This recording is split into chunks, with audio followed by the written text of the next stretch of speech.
마음속 깊은 곳에 숨겨둔 아픔이 오랫동안 나를 괴롭혔지만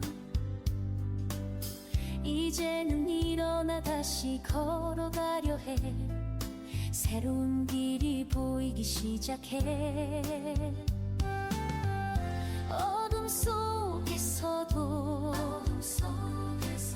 희망의 씨앗이 자라나고 있어. 눈물로 적신 땅에서도 꽃이 피어날 거야. 정말 아름답네, 진이야. 미술 선생님이 그릴 수 있는 최고의 그림 같아. 요즘 젊은 아가씨들은 이런 정갈한 분위기를 못 따라가지. 진이는 고개를 살짝 숙이며 웃었다. 영어도 배웠어요. 읽고 말할 수 있어요. 그림도 그릴 수 있어요? 네, 캔버스든 한지든 저는 다 그릴 수 있어요. 혜연은 감탄을 금치 못했다. 진이야, 정말 멋지다. 그럴 줄 알았어. 친척들이 알아주든 안 알아주든 잘 자랐구나. 잠시 침묵이 흐른 뒤 혜연이 조심스럽게 물었다. 혹시 아버지 쪽 친척들, 그러니까 상속인들에게서 무슨 얘기 들은 적 있어? 아니요, 평생 한 번도 없었어요. 이모께서 항상 그러셨죠. 아버지는 가난하고 아주 비열한 사람들이라고. 하지만 저는 그들도 엄마 가문만큼이나 훌륭하다고 생각해요. 거의 7년 전이었어. 돌아가신 너 아버지의 형님이란 분이 큰이모 집에 오셨지. 너를 보고 싶어 하셨어. 그땐 네가 200km 떨어진 학교에 있다고 했어. 그분은 실망하신 듯 했어. 외국으로 떠나는 길이었는데 김포공항에서 출발 예정이었지. 꽤 신사처럼 보이셨어. 그가 어디로 간다고 했죠? 미국 LA. 혜연과 나는 옛 시절 이야기를 나누며 1시간쯤 더 머물렀다. 그러고 나서 그녀는 어쩔 수 없이 떠났고, 다음 날 아침 나는 원주역 앞에서 버스를 기다리며 그녀를 다시 만났고, 마침내 우리는 각자의 길로 향했다. 그녀는 서울 집으로 돌아가는 버스를 타기 위해 떠났고, 나는 서울에서 새로운 삶을 시작하기 위해 출발했다. 서울역에 도착했을 때, 진희 씨 맞으시죠? 누가 나에게 말을 걸었다. 승용차가 있었고 중년 남성이 트렁크를 들어올리며 말했어요. 짐은 이거죠? 네. 집까지는 1시간 반쯤 걸려요. 차는 느릿하게 달렸고 나는 창밖을 바라보며 생각했다. 손 여사님은 어떤 분일까? 너무 고상한 분이면 불편할 텐데 차라리 소박한 분이면 좋겠어. 집에 도착했을 때 철제 대문이 열리고 우리는 안으로 들어섰다. 오래된 한옥과 양옥이 섞인 구조의 집이었고 창문 하나에만 불이 켜져 있었고 문을 열자 한복을 입은 단정한 할머니가 나를 반갑게 맞이했다. 멀리서 오느라 고생 많았죠. 추웠을 텐데 이리 와서 몸 좀 녹여요. 손 여사님이시죠? 그래요, 내가 주인이에요. 자, 앉아요. 그녀는 직접 유자차를 내오고 떡을 썰어 접시에 담아주었다. 저는 그 따뜻한 환대에 당황스러우면서도 감동을 받았다. 고용주에게 이렇게 정중한 대접을 받은 건 처음이었다. 방은 따뜻했고 유자차의 향이 은은히 퍼졌다.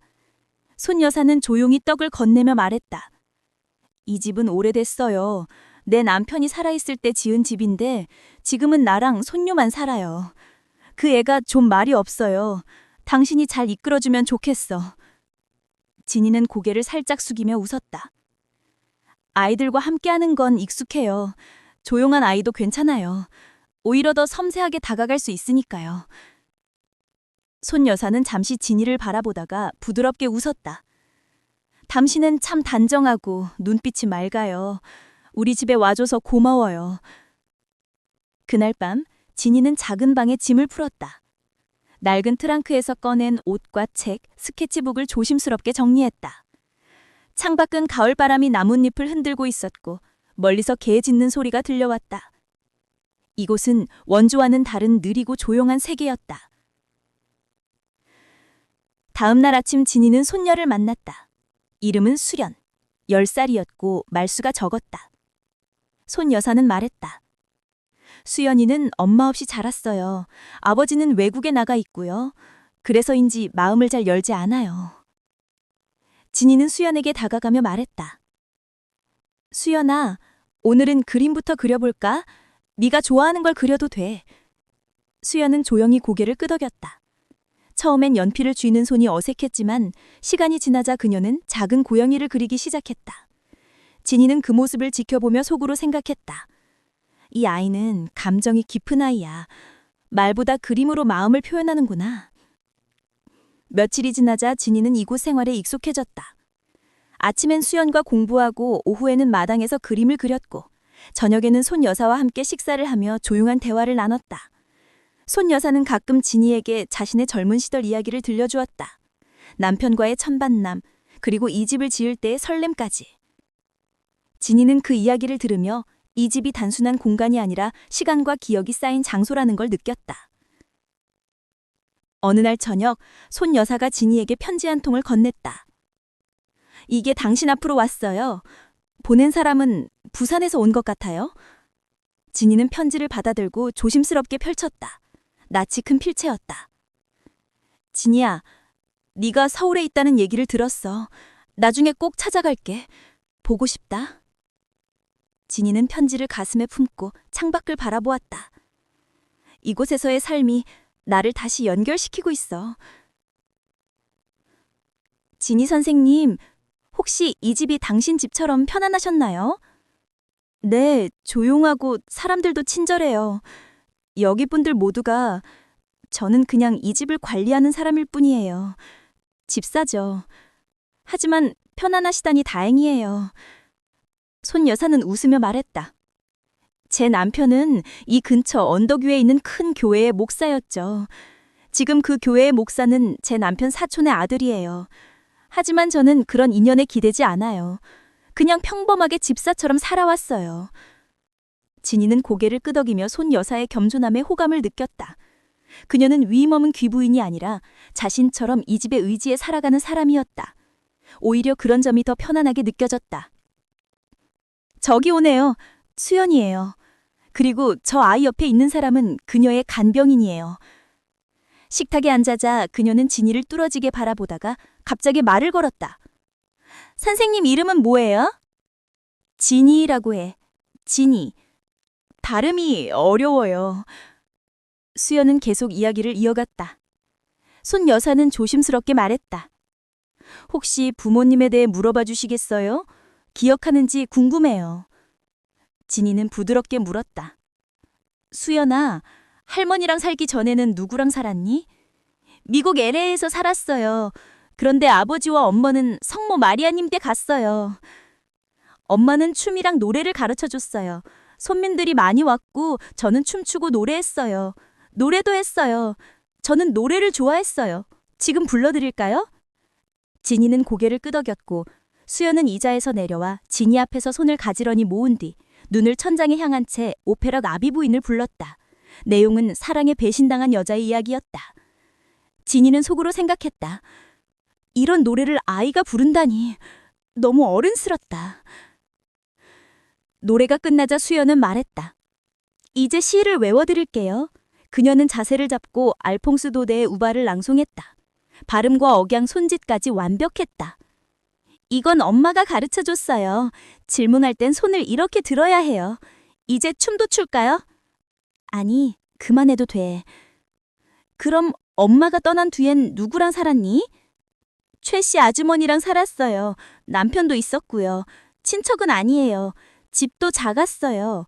아버지의 동생분이 저한테 이곳에 올래? 라고 물었고 저는 네 라고 했어요. 그분은 저한테 예쁜 옷도 주고 장난감도 줬어요. 그런데 지금은 없어요. 다 떠나버렸어요. 아침 식사 후 진이는 수연과 함께 서재로 향했다. 그곳은 손 여사의 둘째 아들 마도선 씨가 직접 교실로 쓰라고 지정한 방이었다. 오래된 책들과 나무 책상이 놓여 있었고 창밖은 단풍이 물들고 있었다. 대부분의 책들은 유리문이 달린 책장 안에 고이 보관되어 있었지만 한쪽 책장은 열려 있었고 그 안에는 교양서적, 시집, 여행기, 연애소설 등 가벼운 문학작품들이 꽤나 다양하게 꽂혀 있었다. 아마도 그분은 이것만으로도 가정교사에게 충분하다고 생각했을 것이다. 실제로 그 책들만으로도 나는 충분히 만족했다. 내가 다녔던 원주의 작은 여학교 도서관에서 겨우 얻을 수 있었던 책들과 비교하면 이곳은 지식과 오락의 풍요로운 밭 같았다. 방 한쪽에는 새로 들여온 피아노가 있었고 그림을 그릴 수 있는 재료들과 지구본 2개도 놓여 있었다.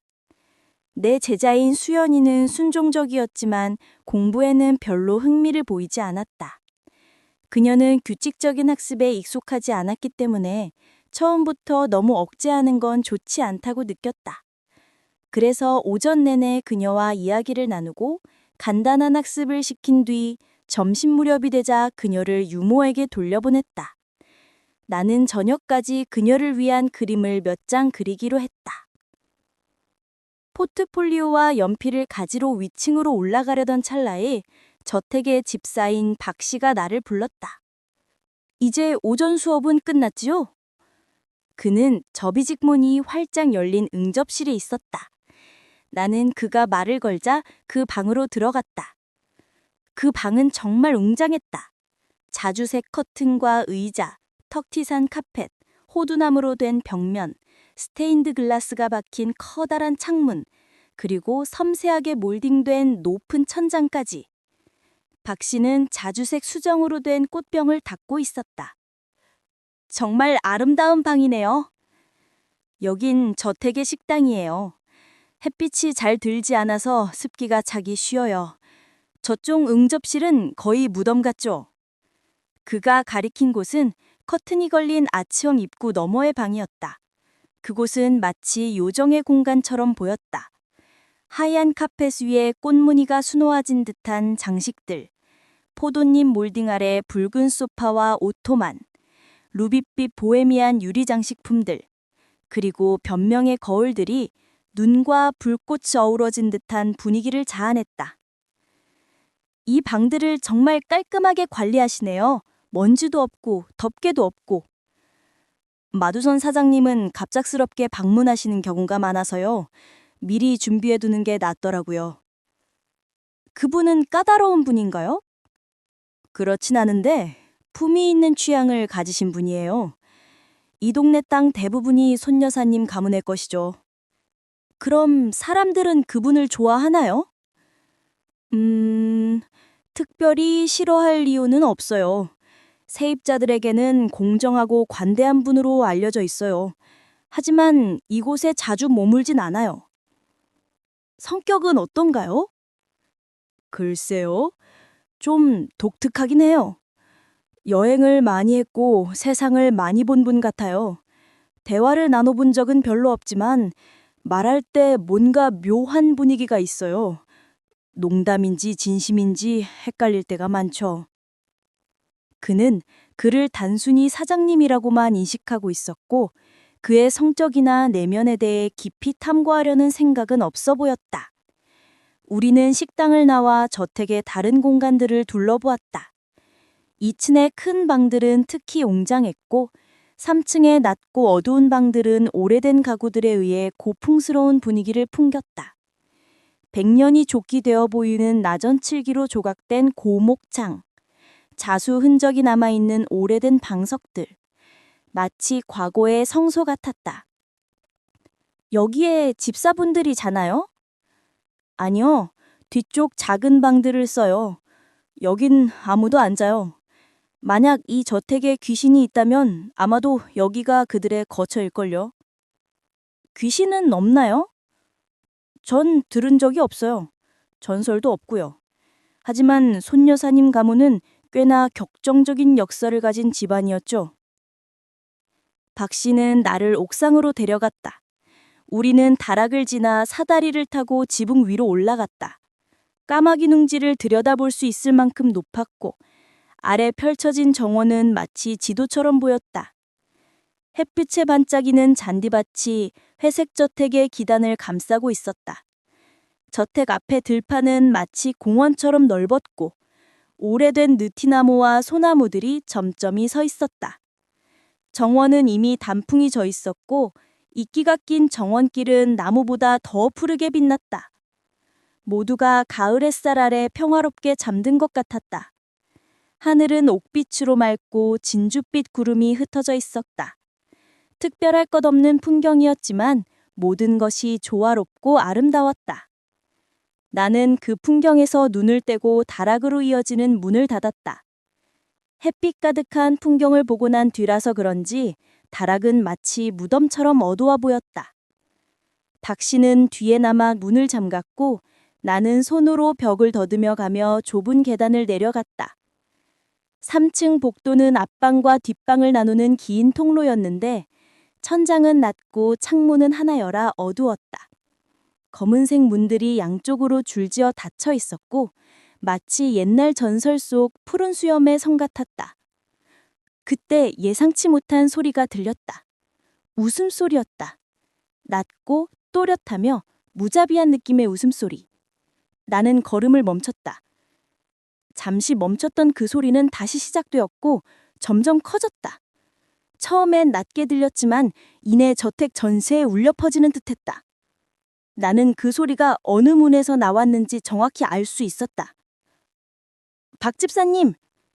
나는 계단을 내려오는 그에게 외쳤다. 지금 웃음소리 들으셨어요? 누구죠? 아마도 가족모 중 하나일 거예요. 박희숙 씨일지도 모른죠. 정말 들으셨어요? 네, 자주 들어요. 그녀는 이 방들 중 하나에서 바느질을 하거나 다른 가족모들과 수다를 떨기도 하죠. 웃음소리가 다시 들렸다. 이번엔 낮은 속삭임으로 끝났다. 박희숙 씨! 박 씨가 외쳤다. 나는 누군가 대답할 거라 기대하지 않았지만 문이 열리고 한 여성이 나왔다. 30대 후반쯤 되어 보이는 그녀는 단단한 체격에 검은 단발머리, 무표정한 얼굴을 하고 있었다. 귀신이라기엔 너무 현실적인 모습이었다. 소리가 너무 커요, 박희숙 씨. 지시대로 하세요. 그녀는 말없이 고개를 숙이고 다시 방으로 들어갔다. 박희숙 씨는 지방일을 하는 사람이에요. 완벽하진 않지만 그럭저럭 괜찮아요. 박 집사는 그렇게 말하며 화제를 바꿨다. 오늘 새 제자랑은 어땠어요? 그렇게 우리는 밝고 따뜻한 아래층으로 내려갔다. 수연이는 복도에서 우리를 향해 달려오며 영화로 외쳤다. Hi there, Miss Ginny and the butler. 이곳 저택에서의 생활은 처음엔 평온하고 단조로웠지만 시간이 지나며 나는 점점 더 많은 갈망을 느끼게 되었다. 수련은 활발하고 귀여운 아이였지만 특별한 재능이나 개성은 없었다. 그녀는 나를 좋아했고 나도 그녀에게 애정을 느꼈지만 그건 어디까지나 조용한 만족감이었다. 가끔 나는 저택의 정원을 혼자 거닐며 대문 밖 세상을 바라보았다. 수연은 유모와 놀고 박 집사는 집안을 돌보고 있을 때 나는 다시 다락으로 올라가 옥상에 서서 멀리 펼쳐진 들판과 언덕, 그리고 희미한 도시의 윤곽을 바라보았다. 그럴 때면 나는 내가 알지 못하는 세계, 살아 숨쉬는 도시, 다양한 사람들과의 교류를 갈망했다. 박 집사와 수연의 선함은 인정했지만 나는 더 생생한 선함이 존재한다고 믿었고 그것을 보고 싶었다. 이런 갈망은 나를 불만족스럽게 만들었고 때로는 고통스럽게 했다. 그럴 때면 나는 3층 복도를 오가며 상상 속 이야기를 떠올렸다. 그 이야기들은 끝이 없었고 내 마음을 불태우는 생명력과 감정으로 가득했다. 사람들은 여성이 조용해야 한다고 말하지만 여성도 남성과 똑같이 느끼고 행동하고 싶어 한다. 그들을 단지 피아노를 치고 자수를 놓는 존재로 한정짓는 건 편협한 생각이다. 나는 더 많은 것을 배우고 싶고 더 많은 것을 경험하고 싶었다. 수연이와는 영어로 대화를 나누곤 했다. 그녀의 고향에 대해 물어보기도 했지만 그녀는 묘사나 이야기에는 별 흥미가 없는 듯 했고 대답은 늘 모호하고 산만했다. 오히려 궁금증을 꺾는 듯한 말투였다. 10월, 11월, 12월이 지나고 어느 1월의 오후. 박 집사는 수연이 감기에 걸렸다며 하루 휴식을 요청했다. 수연도 간절히 바라며 어린 시절 나 역시 손꼽아 기다리던 휴일을 떠올리게 했다. 나는 흔쾌히 허락했고 그 결정이 꽤 너그러웠다고 스스로 생각했다. 그날은 맑고 고요했지만 매서운 추위가 감돌았다. 서재에서 하루 종일 앉아있던 나는 몸을 움직이고 싶었다. 박 집사가 막 쓴 편지를 우체국에 붙이려 하기에 내가 직접 가져다 주겠다고 나섰다. 저택에서 우체국까지는 약 3km 거리. 겨울 오후 산책으로는 딱 좋았다. 수연은 박 집사의 음접실 난로 옆 작은 의자에 앉아 있었다. 나는 그녀에게 은박지에 싸서 서랍에 보관하던 최고급 인형을 꺼내주고 동화책도 함께 건네주었다.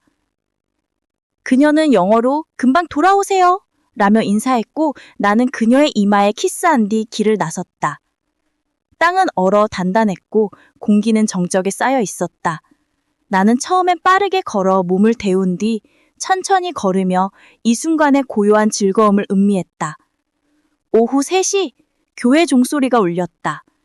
해는 낮게 흘렀고 희미한 햇살이 길을 비추었다. 나는 저택에서 1.5km쯤 떨어진 오솔길에 들어섰다. 여름엔 들꽃이 피고 가을엔 은행잎이 노랗게 물드는 곳, 겨울엔 잎이 모두 떨어져 고요함만이 남아 있었다. 바람이 불어도 소리가 나지 않았다. 나무는 모두 앙상했고 길가의 돌들은 하얗게 닳아 있었다. 공원에 사람 하나 없었고 작은 새들만이 가끔 날아올랐다.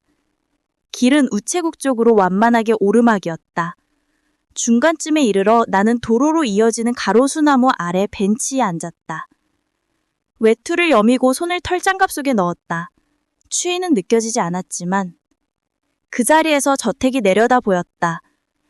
회색빛 격돌 건물은 언덕 아래에서 가장 눈에 띄는 존재였다. 숲과 까마귀 둥지가 서쪽 하늘의 배경으로 어둡게 솟아 있었다. 나는 해가 나무 뒤로 붉게 지는 것을 지켜보다가 동쪽으로 몸을 돌렸다. 언덕 위엔 달이 떠오르고 있었다.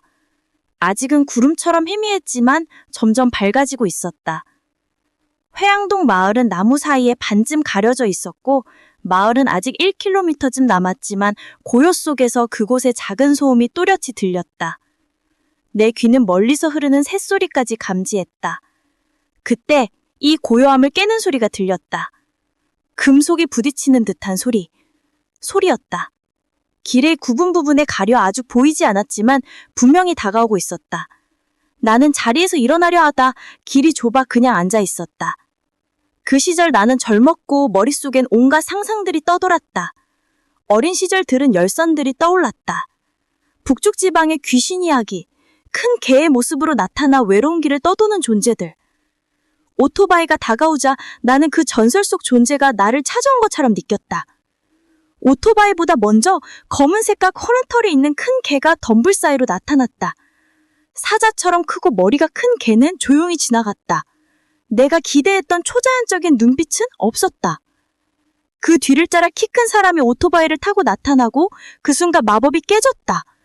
귀신은 오토바이를 타지 않는다. 이건 단순한 여행자였다. 그가 지나가자 나는 다시 길을 걷기 시작했는데 뒤에서 미끄러지며 넘어지는 소리와 이런 주인장! 이라는 외침이 들렸다. 사람이 오토바이에서 넘어진 것이었다. 개는 다시 달려와 주인을 향해 짖었고 그 울음이 저녁 벙어에 울려 퍼졌다. 개는 나에게 달려왔다. 도울 수 있는 사람은 나뿐이었다. 나는 그를 향해 걸어갔다. 그는 오토바이에서 벗어나려고 애를 쓰고 있었고 크게 다치진 않은 듯했다. 괜찮으세요? 그는 욕을 중얼거렸지만 정확히 들리진 않았다. 제가 도와드릴까요? 그냥 비켜 있어요. 그는 무릎을 짚고 일어섰고 개가 함께 요란한 소리를 내며 다시 일어섰다. 나는 몇 걸음 물러섰다. 나는 그가 완전히 괜찮아질 때까지 자리를 뜨지 않기로 했다. 다행히 그는 다시 일어섰고 개도 조용해졌다. 여행자는 절뚝거림에 발을 만져보더니 내가 앉아있던 나무 문턱에 앉았다. 나는 뭔가 도움이 되고 싶은 기분이었다. 그래서 다시 그에게 다가갔다. 혹시 다치셨다면 저택이나 회양동에서 사람을 불러올 수 있어요. 고맙습니다. 뼈가 부러진 건 아니고 삐었나 봅니다. 그는 다시 일어나려 하지만 얼굴엔 고통이 스쳤다. 가로등 불빛이 점점 밝아지고 있었고 나는 그의 모습을 뚜렷이 볼 수 있었다. 그는 털칼라가 달린 외투를 입었고 키는 중간 정도, 가슴은 넓었다. 얼굴은 어둡고 이마는 깊이 찌푸려져 있었다. 나이는 30 중반 정도 되어 보였다. 나는 그에게 두려움도 특별한 시주범도 느끼지 않았다. 만약 그가 잘생기고 매력적인 젊은 남자였다면 나는 감히 다가가지 못했을 것이다. 그런 사람들은 나와는 아무런 공감대를 가질 수 없다고 느꼈기 때문이다. 하지만 이 남자는 거칠고 무뚝뚝했기에 오히려 나는 편안함을 느꼈다. 이 늦은 시간에 이 외진 길에서 선생님을 그냥 두고 갈 수는 없어요. 그제야 날 바라보았다. 당신도 집에 가야 할 시간이 아니냐? 어디서 왔냐? 바로 아래 저택에서요. 가로등 불빛이 있을 때는 늦게 다녀도 괜찮아요. 편지를 붙이러 해양동에 가는 길이에요. 저택이라면 저 벙원 너머 그림자처럼 보이는 곳을 말하냐? 예, 맞아요. 소녀사님과 그분 아드님 마두선이라는 분의 집이에요. 그분을 아나요? 아니요, 뵌 적은 없어요. 지금은 저택에 안 계세요. 그는 나의 옷차림을 훑어보았다. 평범한 옷차림 하녀로 보기엔 너무 소박했다. 저는 가정교사예요. 아, 가정교사. 까맣게 잊고 했었군요. 그는 다시 일어나려 하지만 얼굴엔 고통이 스쳤다. 제가 직접 도움을 요청할 수는 없지만 당신이 괜찮다면 좀 도와주시겠어요? 네, 선생님. 우산이라도 지팡이처럼 쓰실 수 있을까요? 오토바이를 일으키는데 좀 도와주세요. 나는 그를 도와 오토바이를 일으키는 것에 도와주었다. 그는 다시 오토바이에 올라타며 얼굴을 찡그렸다. 고맙습니다. 편지 붙이고 빨리 돌아오세요. 그는 오토바이를 타고 달려갔고 걔도 그 뒤를 따랐다. 새 존재는 어둠 속으로 사라졌다. 나는 다시 길을 걸었다. 그 사건은 짧았지만 단조로운 삶에 작은 변화를 가져왔다. 누군가에게 도움이 되었고 그것이 나를 기쁘게 했다. 저택으로 돌아가는 길 나는 문 앞에서 잠시 멈춰섰다. 안으로 들어가는 것은 다시 조용함과 고요함 속으로 들어가는 일이었다. 나는 문 앞을 서성거리다가 달빛 아래 펼쳐진 하늘을 바라보았다. 구름 하나 없는 푸른 바다 같은 하늘. 달은 장엄하게 떠오르고 있었고 별들은 떨리는 듯 반짝였다. 저택 안에서 시계가 울렸다. 나는 문을 열고 들어갔다. 복도는 어둡지도 밝지도 않았고 식장에서 흘러오는 불빛이 따뜻하게 퍼주고 있었다. 식당 문은 열려 있었고 벽난로의 불빛이 자주색 커튼과 윤이 반나는 가구를 비추었다. 그곳엔 사람들이 모여 있었고 집사와 수연인 목소리도 들리는 듯했다. 나는 손여사의 방으로 갔지만 그녀는 없었다. 대신 그 방에 앉아 나를 바라보는 검은색과 반쯤 털과 있는 검은색 큰 개가 있었다. 나는 다가가 파일럿? 이라고 불렀고 걔는 내게 다가와 나를 반겼다. 좀 전에 공원에서 만난 큰 개였다. 이 개는 누구죠? 주인님과 함께 왔습니다. 마 사장님이요. 방금 도착하셨어요. 손 여사님은요? 식당에 계세요. 박 집사는 의사를 부르러 갔어요.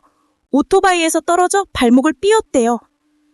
나는 차 한 잔에 부탁했고 소녀사가 들어와 그 소식을 다시 전했다. 마 사장님은 그날 밤 일찍 잠자리에 들었고 다음날 아침에도 늦게 일어났다.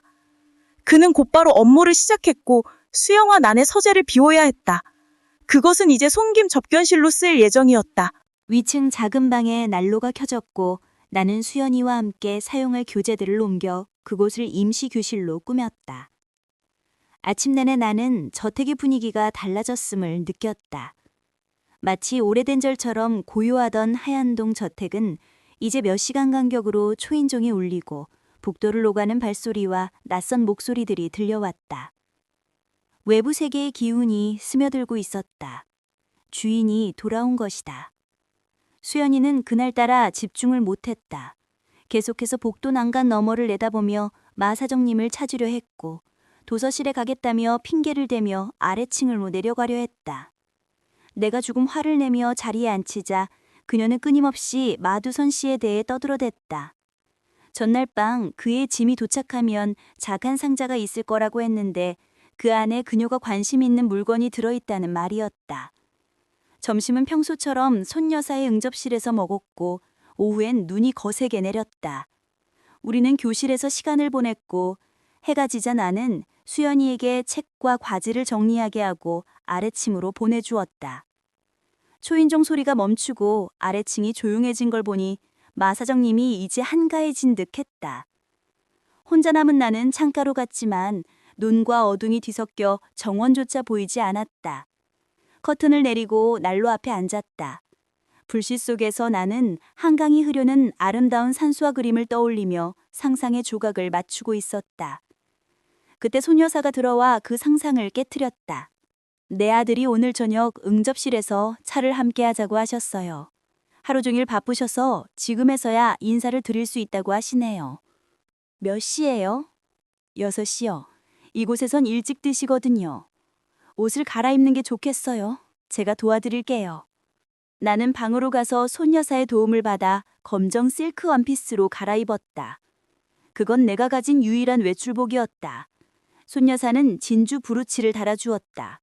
그건 내가 기숙학교를 떠날 때 경숙 선생님께 받은 선물이었다. 우리는 아래층으로 내려갔다. 낯선 사람 앞에 정식으로 불려나가는 건 조금 긴장되는 일이었다. 나는 손여사의 뒤를 따라 식당을 지나 커튼이 드리워진 아치형 입구를 지나 응접실로 들어섰다. 응접실엔 샹드리지의 등불이 은은하게 켜져 있었고 벽난로 앞엔 커다란 개가 누워 있었다. 수연이는 그 옆에 무릎을 꿇고 있었고 마사정님은 소파에 반쯤 기대어 앉아 있었다.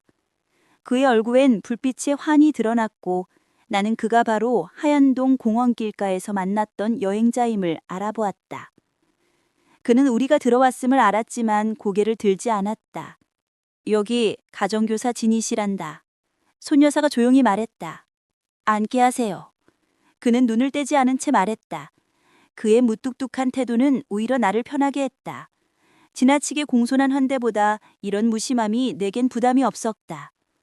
그는 마치 조각상처럼 말도 움직임도 없었다. 손여사는 분위기를 부드럽게 하려 했었고 그날의 업무와 발목 부상에 대해 이야기했다. 차 좀 주세요. 그가 말하자 손여사는 배로로 올려 찻잔을 준비했다. 나는 그의 찻잔을 건넸고 그 순간 수연이가 외쳤다. 삼천, 선물을 주세요. 선물이라니. 그가 거칠게 말했다. 당신도 선물을 기대하나요, 진희 선생님? 잘 모르겠어요. 경험이 별로 없어서요. 그럼 선물이란 게 뭔지 생각해 보세요. 얼굴이 많잖아요. 시간이 좀 필요할 것 같아요. 선물은 여러 의미가 있으니까요. 당신은 제 조카 수연이처럼 단순하진 않군요. 그녀는 보자마자 선물을 요구하죠. 당신은 빙빙 돌려 말하네요. 수연이는 익숙함과 권리를 주장할 수 있지만 저는 낯선 사람이고 아무런 자격이 없어요. 겸손은 그만. 수연이를 보니 당신이 꽤 노력한 걸 알겠어요. 그 아이는 재능은 없지만 많이 발전했어요. 그 말씀이 제 선물입니다. 선생으로서 가장 바라는 칭찬이에요. 그는 하고 말없이 차를 마셨다. 난로 앞에 오세요. 그가 말했다. 손여사는 뜨개질하러 구석으로 갔고 수연이는 내 손을 잡고 방안을 돌며 책과 장식품을 보여주었다. 그녀는 내 무릎에 앉고 싶어 했지만 마두선 씨는 개와 놀라고 했다. 저택에 온 지 3달 됐죠? 네, 선생님. 기독교 기관 학교에서 아이들을 가르치다 왔다고요? 자선기관이죠. 8년 있었어요. 8년이나. 그런 곳에서 살아남다니 대단하군요. 그래서 그런 얼굴을 가진 건가요? 어젯밤에 당신을 처음 봤을 때 동화 속 요정 같았어요. 혹시 내 오토바이를 마법으로 미끄러지게 한 건 아닌가요? 아니요, 선생님. 그 초록색 옷 입은 요정들 말이에요. 100년 전에 한국을 떠났죠. 이젠 그 흔적도 없는데. 그럼 부모님이 안 계신다면 친척이라도 있겠죠? 삼촌이나 이모 같은. 네. 집은요? 없습니다. 형제자매는요? 없습니다. 그럼 누가 당신을 이곳에 추천했죠? 제가 신문에 구직 광고를 냈고 손여사님이 연락을 주셨어요. 손여사는 조용히 끼어들었다. 그 선택이 정말 신의 뜻이었다고 믿는다, 아들아. 진이 양은 나에게는 귀중한 동반자이고 수연이에게는 친절하고 꼼꼼한 선생님이야. 그녀에 대한 평가는 필요 없다. 직접 판단하겠어. 마사장은 단호하게 말했다. 넘어진 오토바이를 잡아주다가 발목을 삐게 만든 것도 그녀 덕분이구나. 손여사가 동담처럼 말했지만 로체스터는 눈썹을 찌푸렸다. 도시에 살아본 적이 있나요? 아니요. 사교 생활은요. 기숙학교의 학생들과 선생님들 그리고 지금은 하얀동 저택의 사람들 뿐이에요. 책은 많이 읽었나요? 접할 수 있었던 책들만이요. 많지도 깊지도 않았어요. 수녀처럼 살았군요. 종교적 훈련은 잘 받았겠죠? 기숙학교에 윤 씨라는 사람이 있죠? 네, 있어요. 그럼 그를 마치 수도원의 순부처럼 숭배했겠네요. 전혀요. 오히려 싫어했어요. 저만 그런 게 아니었고요. 그는 거만하고 간섭이 심했어요. 머리도 잘라버리고 싸구려 실과 바늘을 사서 바느질도 제대로 못하게 했죠. 그게 그의 가장 큰 잘못인가요? 아니요. 식사도 제대로 못했어요. 위원회가 생기기 전엔 그가 식단을 관리했는데 굶주리게 했어요. 그리고 매주 긴 설교와 저녁에는 자신이 쓴 책을 읽어줬는데 갑작스런 죽음과 심판에 대한 내용이라 잠자기 먹어왔어요. 몇 살에 기숙학교에 갔죠? 10살쯤이요. 그럼 지금은 18이군요. 산소는 유용하네요. 당신 얼굴은 나이를 가늠하기 어려워요. 거기서 뭘 배웠나요? 피아노는 칠 줄 아나요? 조금이요. 그 말은 다들 하는군요. 도서실에 가서 피아노를 쳐보세요. 문은 열어두고. 나는 그의 지시에 따라 피아노를 쳤고 몇 분 뒤에 그는 그만이라고 말했다. 음악계열 여학생들처럼 조금은 치네요. 아주 잘하는 건 아니고. 그는 수연이가 보여준 그림들을 언급했다. 이 그림들 당신이 그린 거죠? 네, 선생님. 선생님 도움을 받았나요? 아니요, 전부 제가 그렸어요. 성과물을 모은 작품들을 가져오세요. 진짜 당신 작품이라면. 나는 포트폴리오를 가져와 그의 소파 옆에 테이블에 놓았다. 손여사와 수연이도 다가왔다. 너무 가까이 오지 마세요. 그는 그림을 하나씩 살펴보며 3장을 따로 두고 나머지는 치워버렸다. 이 그림들 정말 당신이 그린 거죠? 네. 언제 그렸나요? 기숙학교에 방학 때요. 하루 종일 그렸어요. 이 작품의 아이디어나 영감을 어디서 얻은 거죠? 내 머릿속에서요. 그 머릿속에 이런 게 더 있나요? 있을지도 몰라요. 그는 그림을 다시 펼쳐보며 말했다. 이건 대단한 건 아니지만 독특하네요. 첫 번째 그림은 먹구름이 몰려오는 바다, 물에 잠근 돛대 위에 앉은 새, 그리고 물속에 팔 하나. 두 번째는 투명 하늘에 떠오른 여성의 형상, 별이 이마에 박혀있고 머리카락은 포퐁처럼 터다나요. 세 번째는 빙산과 북극광, 그리고 그 앞에 머리를 감싼 검은 베일의 얼굴, 눈은 절망으로 가득 차 있어요. 그림 그릴 때 행복했나요? 몰입했어요. 그래서 행복했어요. 당신의 즐거움은 많지 않았다고 했으니 그 말이 큰 의미는 없겠지만 그 순간만큼은 예술가의 꿈속에 있었겠죠. 결과에 만족했나요? 전혀요. 상상과 실제가 너무 달라서 괴로웠어요.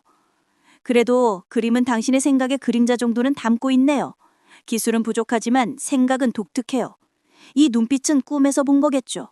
바람을 그린 솜씨도 인상적이에요. 저 언덕은 달빛 아래 몽환적이고 아름다운 느낌이 나네요. 자, 이제 그림은 치우세요. 그는 시계를 보고 말했다. 수연이 너무 늦게까지 깨어있네요. 데려가세요. 수연이는 그에게 인사를 했고 그는 인사를 받아들였다. 아들아, 잘 자거라. 선생님도 잘 자요. 수연이도 잘 자거라. 손여사는 뜨개질을 접었고 나는 내 성과물들을 챙기며 인사했다. 그는 냉담하게 고개를 끄덕였다. 수연이를 재운 뒤에 손여사에게 말했다. 마 사장님, 꽤 독특한 분이네요. 처음엔 그렇게 느낄 수 있죠. 하지만 익숙해지면 괜찮아요. 성격이 급하고 변덕이긴 하도 그건 타고난 성향이고 아마도 괴로운 기억들이 그를 그렇게 만든 거예요. 가족 문제요? 예정엔 형이 있었어요. 몇 년 전에 돌아가셨죠. 지금의 사장님은 그 후에 이 저택을 물려받으셨어요. 9년쯤 됐죠. 9년이면 꽤 오래됐네요. 그렇게 형을 사랑했기에 아직도 그 상실을 견디지 못하는 걸까요? 아니요, 꼭 그런 건 아니에요. 손예사는 조심스럽게 말을 이었다. 형제 사이에 오해가 있었던 것 같아요. 내 남편은 공정하지 않았고 아이들에게 편견을 심어줬어요. 재산을 나누는 걸 꺼려했어요. 큰애한테 재산을 다 물려주고 싶어 했어요. 하지만 둘째 두선에게 체면을 유지할 만큼의 조금의 부를 주고 싶어는 했죠. 그래서 성인이 되자마자 뭔가 불공정한 일이 벌어졌어요. 아버지와 형이 함께 두선이를 곤란한 상황에 몰아넣었죠. 정확히 어떤 일이었는지는 모르지만 그는 그걸 견디지 못했고 아버지와 형이랑 연을 끊었어요. 그 후로는 떠돌이처럼 살았죠. 하얀동 저택에 머문 것도 길어야 2주일이었어요. 형이 유언 없이 세상을 떠나면서 이 저택을 물려받았지만 그 이후로도 이곳을 피하고 있어요. 단 형의 핏줄 수연이는 형이 죽고 다른 사람들이 재산을 노리고 키우자 이곳으로 데려오라고 시킨 뒤 잘 키우고는 있어요. 왜 피하는 걸까요? 글쎄요. 아마 이곳이 그에게 상처를 주는 공간이라 그런가 봐요. 손여사는 더 이상 말하고 싶지 않은 듯했고 나는 그 주제를 접었다. 며칠 동안 마도선 씨는 거의 모습을 보이지 않았다. 오전엔 업무에 몰두했고 오후에는 밀꽃동이나 인근에서 온 손님들과 식사를 했다. 발목이 나아지자 오토바이를 타고 외출도 자주 했다. 그 사이 수연이도 거의 불려가지 않았고 나는 그와 마주치는 일이 드물었다. 복도나 계단에서 스쳐 지나갈 때면 어떤 날은 냉담하게 고개만 끄덕였고 어떤 날은 신사답게 미소를 지었다. 그의 기분 변화는 나와 무관하다는 걸 알기에 불쾌하지 않았다. 어느 날 저녁 손님들이 일찍 떠났고 손여사는 그가 내 포트폴리오를 보여줬다고 했다. 비가 내리고 바람이 거센 날 그는 외출하지 않았고 곧 초인중이 울렸다. 나와 수연이 아래층으로 오라는 메시지였다. 나는 수연이의 머리를 단정히 빗고 내 복장도 확인했다. 평소처럼 단정한 검정 원피스에 머리는 깔끔하게 따어올렸다. 우리는 식당으로 내려갔다. 수연이는 기다리던 상자가 도착한 걸 본 순간 기뻐하며 외치고 달려갔다. 그래, 내 선물 상자다. 구석으로 가서 조용히 열어보렴. 마 사장은 벽난로 옆에 안락의 자리에 앉아 있었다. 선물 오픈하는 과정에 대해선 말하지 마. 조용히 좋아하거라. 수연이는 이미 소파로 가서 상자를 풀고 있었다. 은빛 티슈를 걷어내며 너무 아름답고 좋아요. 라고 외쳤다. 지니 씨, 거기 계세요? 나는 문가에 서 있었고 그는 의자를 끌어다 자기 옆에 앉으라고 했다. 아이들 제잘거리는 건 싫어요. 저는 독신이고 그들의 혓짧은 발음에 아무 애정도 없습니다. 손여사는 뜨개질 바구니를 들고 도착했다. 수연이는 소파로 불러 무릎 위에 상자 속 보물들을 쏟아놓았다.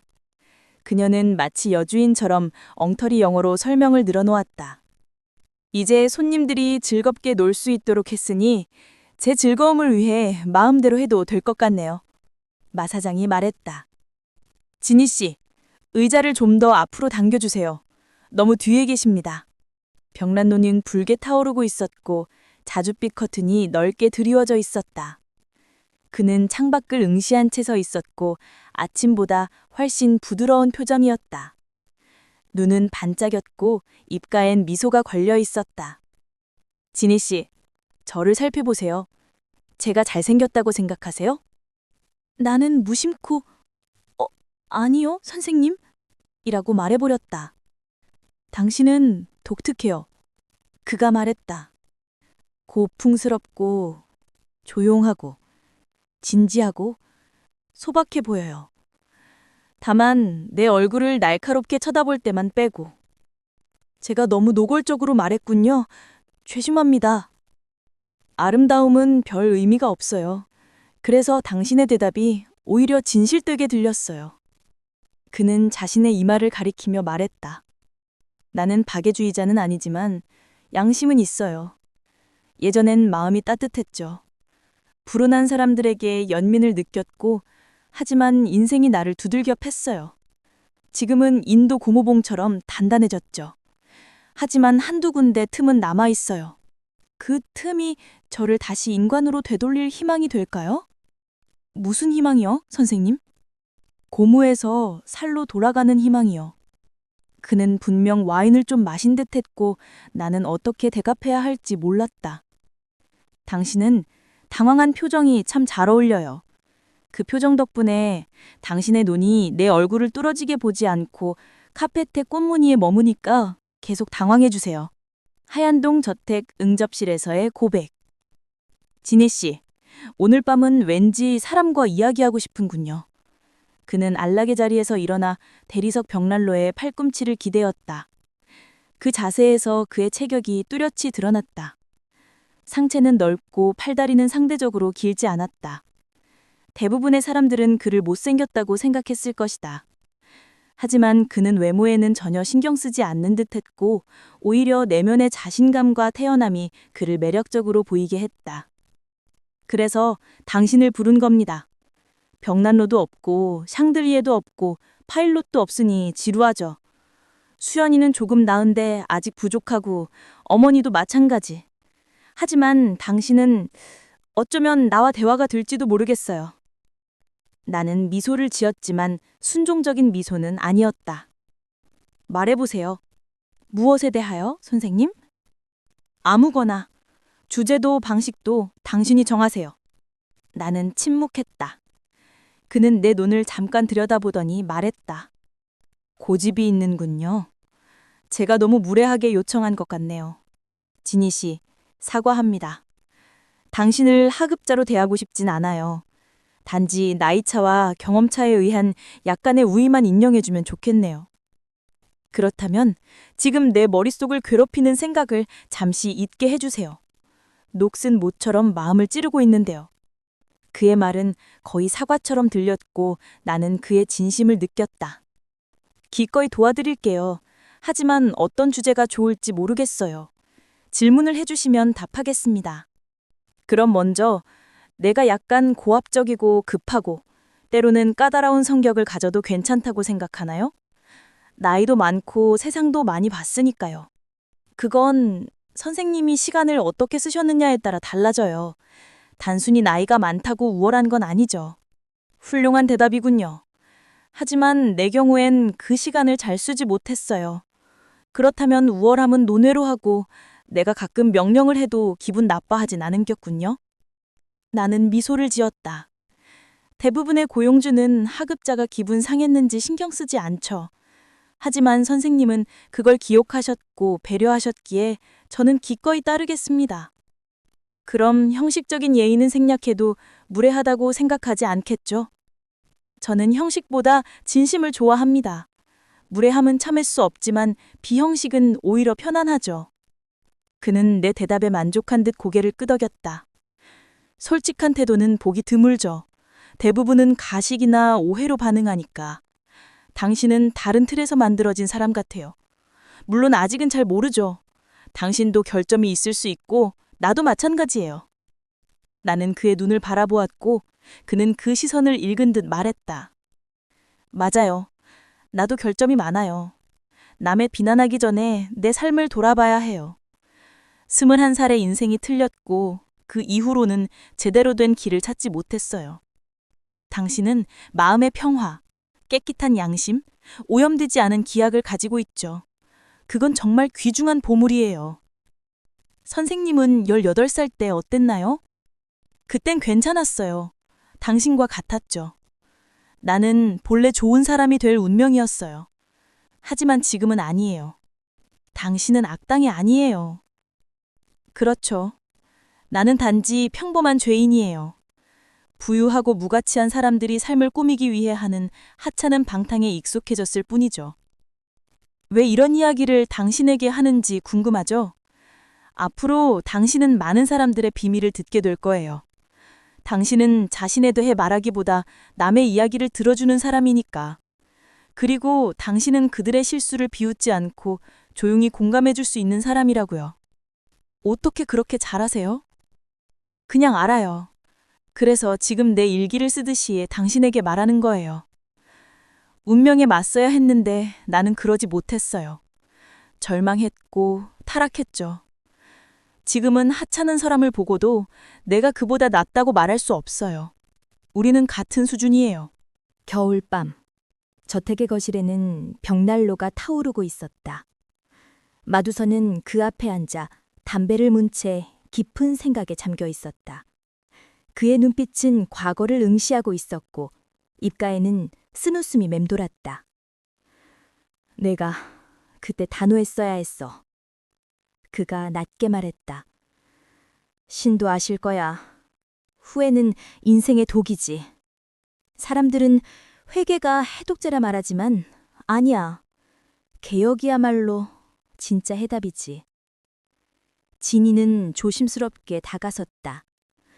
그녀는 마두선의 고통을 이해하려 애쓰며 말했다. 그래도 행복이 영원히 부정당했다면 삶에서 기쁨을 찾을 권리는 있죠. 하지만 그 대가는 클 거예요. 두선은 잠시 침묵하다가 벌이 꿀을 따듯이 기쁨을 얻는 상상을 했다. 쏘일 수도 있겠지.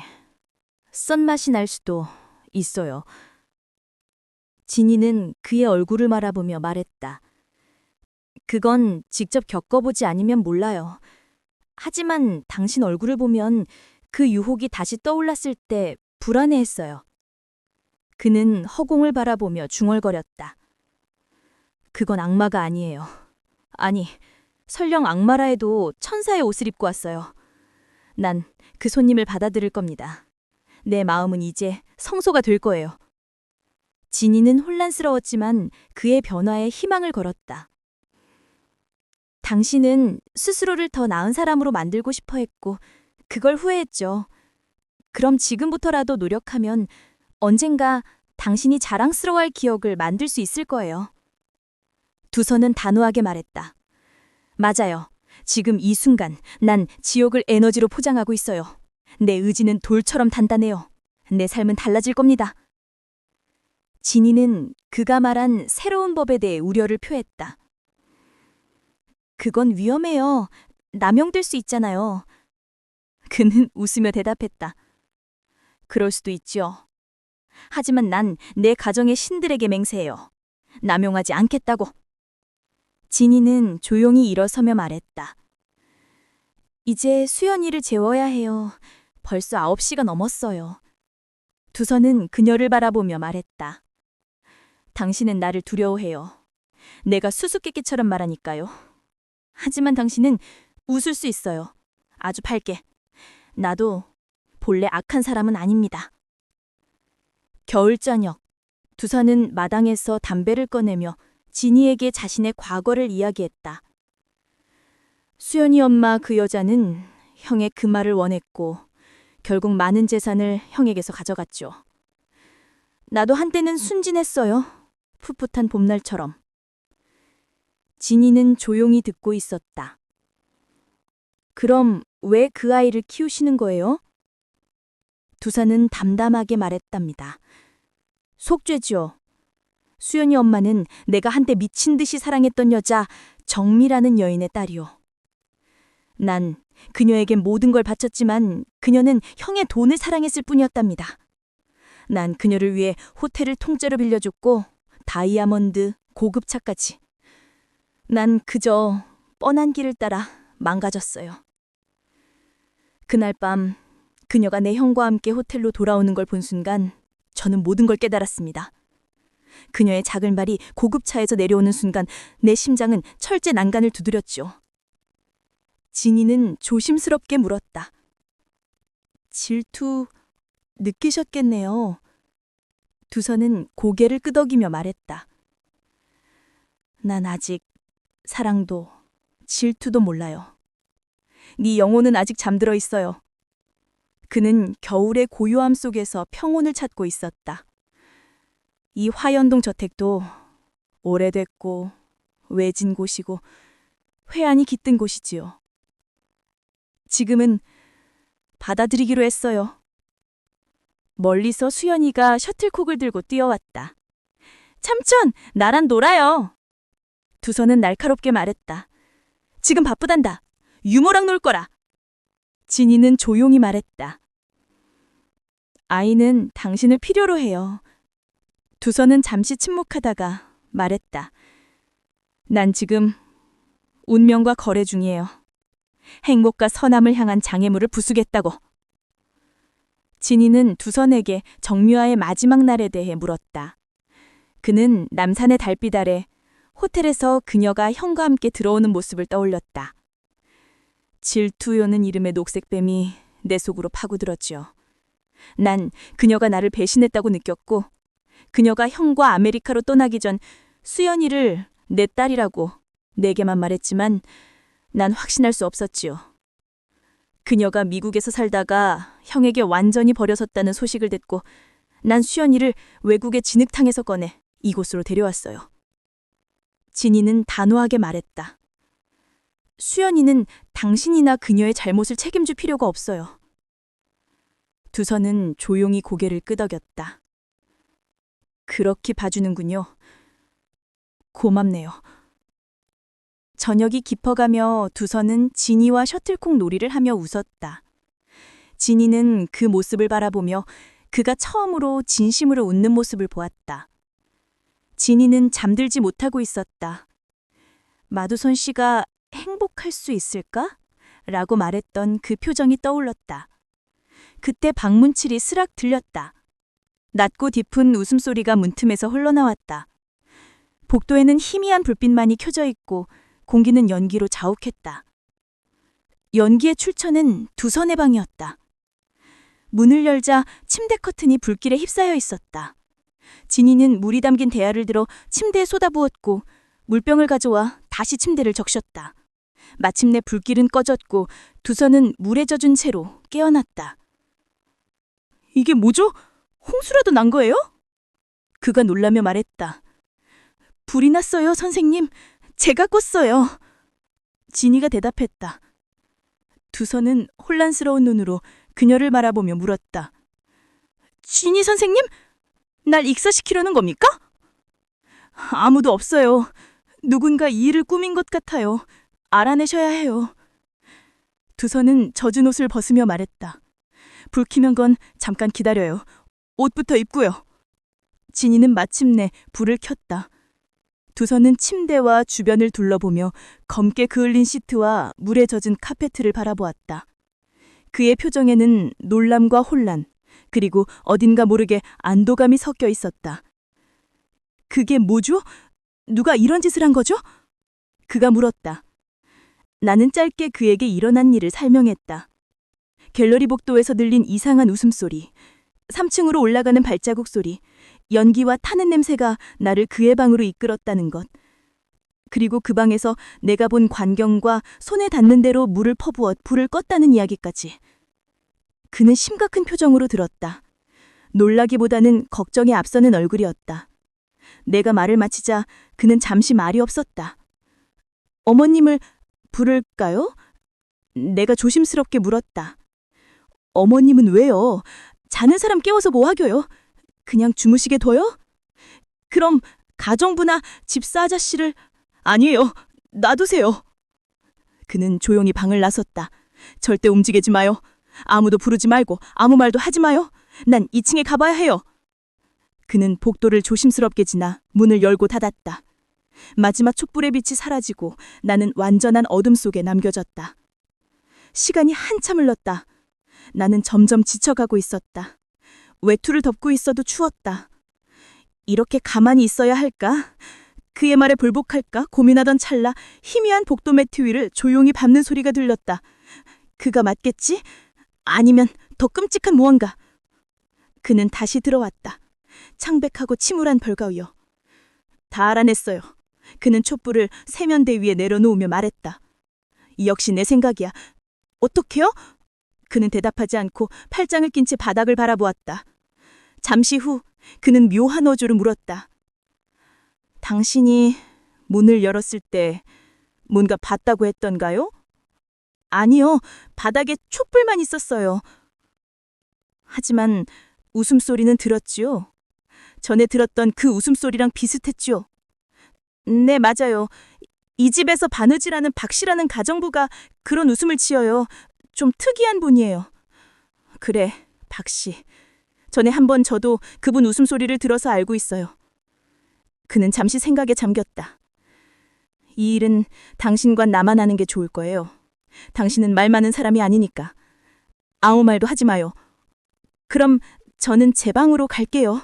그래요. 난 서재 소파에서 잘게요. 지금이 4시, 새벽 4시니까 2시간 후면 집사랑 가족부들이 일어날 거예요. 안녕히 주무세요. 내가 인사하며 돌아서자 그는 놀란 듯 말했다. 벌써 가려고요? 그렇게 무뚝뚝하게? 가도 된다고 하셨잖아요. 그래도 인사 정도는 해야지요. 당신이 내 목숨을 구했는데 남처럼 그냥 지나가면 안 되지요. 악수라도 해요. 그네 손을 내밀었다. 나는 그의 손을 잡았다. 그는 내 손을 두 손으로 감싸며 말했다. 당신이 내 목숨을 구했어요. 이런 큰 빚을 지게 되었습니다. 고맙습니다. 지는 날의 상처들이 무거웠지만 시간이 흘러 이제 이해 모든 시련이 나를 강하게 만들었고 더 나은 내가 되어가고 있어 어둠 속에서도 희망의 씨앗이 자라나고 있어 눈물로 정신 땅에서도 꽃이 피어날 거야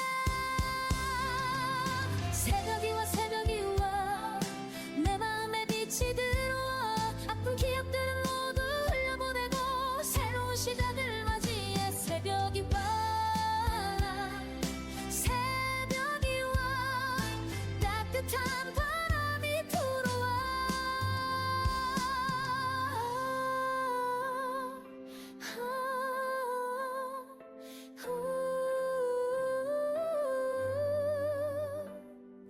봄이 오면 새싹이 돋아